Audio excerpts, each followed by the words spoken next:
Good morning my dear students. आज की class में हम लोग फिजिक्स के वेरी मोस्ट इंपॉर्टेंट क्वेश्चनों की बात करेंगे जो आपके शॉर्ट आंसर टाइप में आते हैं। 70 नंबर पक्का है, बस इन प्रश्नों को आप लोग कर लीजिएगा। ये आपके वो प्रश्न है जो हर साल बोर्ड में पूछे जाते हैं। ये आपके वो प्रश्न है जो हर साल आपके बोर्ड में पूछे जाते हैं।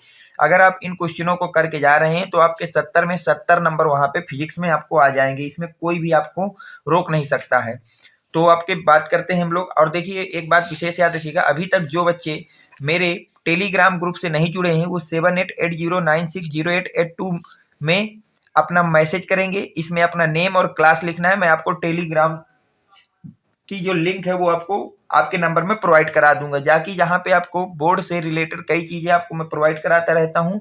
जिनके वीडियो में नहीं बना पाता हूँ उन चीजों को मैं आपको ग्रुप में प्रोवाइड करा देता हूँ ताकि आप वहां से उसको स्टडी कर सके। बेटा चलते हैं। बेटा पहला जो आपका वेरी मोस्ट इंपॉर्टेंट क्वेश्चन है, what is non ohmic circuit, give any two examples. आपसे पूछा गया है कि नॉन ओमिक सर्किट होता है वो क्या होता है, और इसके बाद आपसे पूछा गया एनी टू एग्जांपल, और उसके आपको क्या करना है बेटा, टू एग्जांपल्स लिखना है। तो याद रखिएगा बेटा, non ohmic devices are those that do not obey Ohm's law. Non ohmic devices वो होती हैं जो आपके ओम्स लॉ को फॉलो नहीं करती हैं। किसको फॉलो नहीं करती बेटा? ओम्स लॉ को फॉलो नहीं करती हैं। The graph between current end voltage is not a straight line. और दूसरी बात, नॉन ओमिक सर्किट में क्या होता है बेटा कि जो ग्राफ होता है इसमें किसके किसके बीच में बेटा, वोल्टेज और करंट के बीच के, वोल्टेज और करंट के बीच का जो आपका ग्राफ होता है वो कैसा होता है बेटा, स्ट्रेट लाइन नहीं होता है। वो क्या नहीं होता बेटा, स्ट्रेट लाइन नहीं होता। अगर मैं एग्जांपल की बात करूं बेटा तो वैक्यूम ट्यूब हो गया, थर्मिस्टर हो गया, क्या हो गया बेटा, थर्मिस्टर हो गया, ये वैक्यूम ट्यूब हो गया, ये सब आपके किस पे डिपेंड होते हैं, नॉन ओमिक सर्किट होते हैं। बेटा चलते हैं नेक्स्ट क्वेश्चन की तरफ। बेटा अगला क्वेश्चन आपसे कह रहा है, what is the meaning of avalanche breakdown in the reverse based PN junction diode. तो देखिए इसका आंसर क्या होगा बेटा, the avalanche breakdown in PN junction is due to cumulative effect of conduction bond electron in reverse base due to applied electric field. Electron acquire enough energy to free more electron bond to the atom. The abundant number of electrons holes pair are created for the conduction. This is cumulative effect. तो cumulative effect क्या होता है बेटा कि जो आपके पास PN junction diode में क्या होता है कि बहुत सारे जो आपके इलेक्ट्रॉन होते हैं वो इलेक्ट्रॉन और होल के पेयर्स को क्रिएट कर देते हैं, और इसी को बोलते हैं बेटा कम्युलेटिव इफेक्ट। क्या बोलते हैं बेटा, कम्युलेटिव इफेक्ट। और पीएन जंक्शन में जो आपके पास avalanche ब्रेकडाउन होता है, इसका मेन रीजन होता है कम्युलेटिव इफेक्ट। इसका मेन रीजन क्या होता है बेटा, कम्युलेटिव इफेक्ट होता है। अब चलते हैं थर्ड क्वेश्चन में। बेटा थर्ड क्वेश्चन कह रहा है, give any two example of magnetic dipoles. Magnetic dipoles के आपको दो एग्जांपल लिखना है। तो इसमें मैं तीन लिख देता हूं, आप दो कोई भी तैयार कर लीजिए। पहला तो एग्जांपल होता है बेटा magnetic compass, magnetic compass needle. Second आपके पास होता है बेटा मैग्नेटिक बार मैग्नेट। और थर्ड आपके पास होता है बेटा करंट लूप्स। क्या होता है बेटा, करंट लूप्स। तो ये सब आपके एग्जाम्पल होते हैं किसके बेटा, मैग्नेटिक डाइपोल्स के। किसके एग्जाम्पल होते हैं बेटा, मैग्नेटिक डाइपोल्स के एग्जाम्पल होते हैं। ये सब के सब किसके एग्जाम्पल होते हैं बेटा, मैग्नेटिक डाइपोल्स के एग्जाम्पल होते हैं। Magnetic compass needle, magnetic bar magnet और करंट लूप्स, ये तीनों के तीनों किसके एग्जाम्पल है बेटा, आपको मैग्नेटिक डाइपोल्स के एग्जाम्पल हैं। देखिए अगले क्वेश्चन की हम लोग बात करते हैं। अगला क्वेश्चन 5 मार्क्स का क्वेश्चन है, very very most important question है बेटा, इसको अच्छी तरह से आप रट के जाइएगा।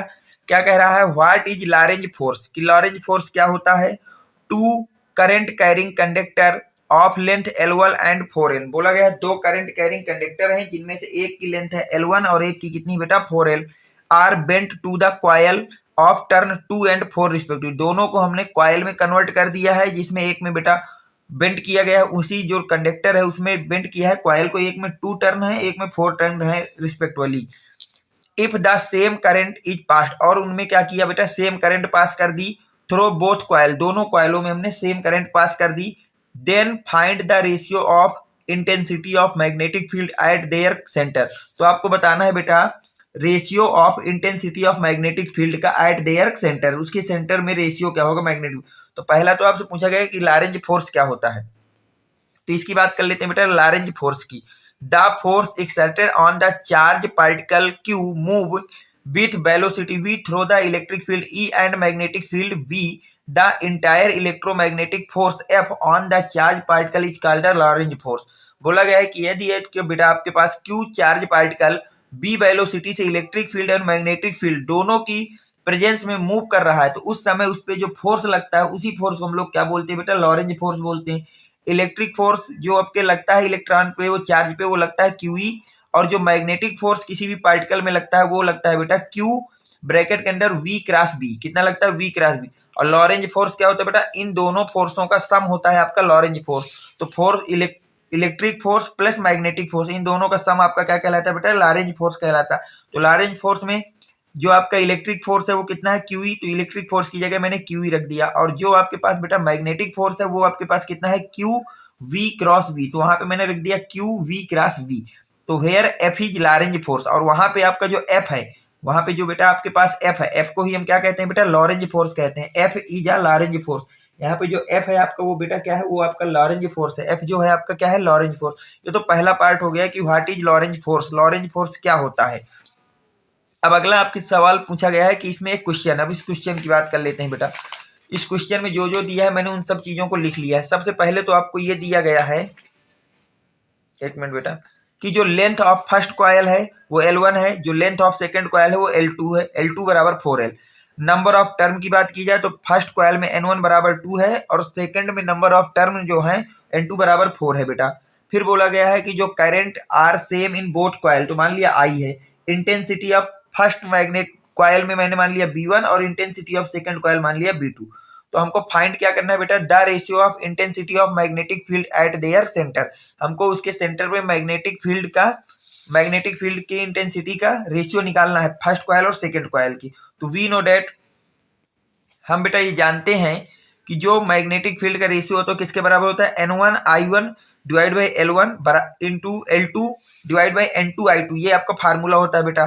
ठीक, अगर इस फार्मूले को हमने अप्लाई कर दिया तो पुट द ऑल वैल्यूज, अगर हमने वैल्यू यहाँ पे सब पुट किया B1 बाई B2, तो N1 की जगह मैंने रख दिया बेटा, N1 कितना है 4 है, N1 कितना है बेटा, N1 आपके पास है 2, N1 है 2, I की जगह I रहने दिया और L2 की जगह 4L लग दिया। L2 L1 L है बेटा, N2 आपके पास 4 है और I2 भी I है। अब यहाँ से I से I कट गया बेटा, L से L कट गया, तो यहाँ से रेशियो कितना आ गया 2:1 का। रेशियो कितने का आ गया बेटा 2:1 का आ गया। Hence the ratio of magnetic field at their center is 2:1। तो जो रेशियो होगा मैग्नेटिक फील्ड का एट देयर सेंटर वो कितना होगा बेटा 2:1 का होगा। कितने का होगा बेटा 2:1 का होगा। ठीक है, अब चलते बेटा नेक्स्ट क्वेश्चन की तरफ। नेक्स्ट क्वेश्चन आपसे क्या कह रहा है,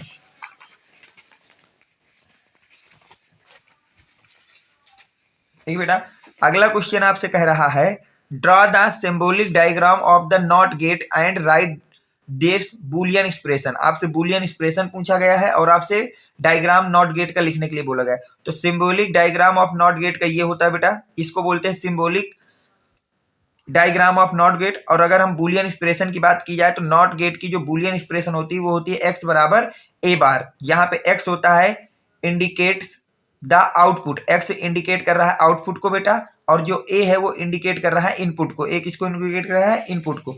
चलते हैं बेटा नेक्स्ट क्वेश्चन में। अगला क्वेश्चन आपसे कह रहा है where the Boolean expression for AND gate. AND gate के लिए आपको बूलियन एक्सप्रेशन लिखनी है and also write the truth table, और उसके लिए क्या लिखना है बेटा ट्रुथ टेबल लिखनी है। तो देखिए if A1 A2 A3 dash AN are the n inputs, आपकी ये n इनपुट है किसके लिए, एंड गेट के लिए एंड बूलियन एक्सप्रेशन। तो उसकी जो आपकी बूलियन एक्सप्रेशन हो जाएगी वो हो जाएगी A1 into A2 into A3 into dash AN equal to y बराबर आउटपुट। ये आपका आउटपुट देगा। तो इसको अगर एल्जेब्रिक एक्सप्रेशन लिखें तो C बराबर हो जाएगा A डॉट बी। कितना हो जाएगा बेटा A डॉट बी। तो इसकी जो ट्रुथ टेबल बनेगी तो वो बनेगी इनपुट और आउटपुट। तो इनपुट आपका ए बी है और आउटपुट C बराबर A इंटू बी है। तो अगर ए आपका शून्य है, बी भी शून्य है, सॉरी ए अगर आपका 0 है तो बी भी 0 है तो सी भी आपका 0 होगा। अगर ए 0 है बी 1 है तो जो सी होगा वो 0 होगा। अगर ए 1 है बी 0 है तो टोटल जो सी होगा वो 0 होगा। अगर ए 1 है बी 1 है तो आपका सी भी 1 आ जाएगा। तो ये आपका बुल ट्रुथ टेबल हो गई। तो ये आज की क्लास के वेरी मोस्ट इंपॉर्टेंट क्वेश्चन थे। आप इन क्वेश्चनों को पढ़िए, अच्छे तरह से समझिए। अगर इसके बाद भी अगर इन क्वेश्चनों में आपको कोई डाउट है तो आप कमेंट सेक्शन में जाकर के अपने डाउट को लिखेंगे, मैं जिसको नेक्स्ट वीडियो में दूर करने की या सॉल्व करने की पूरी कोशिश करूंगा।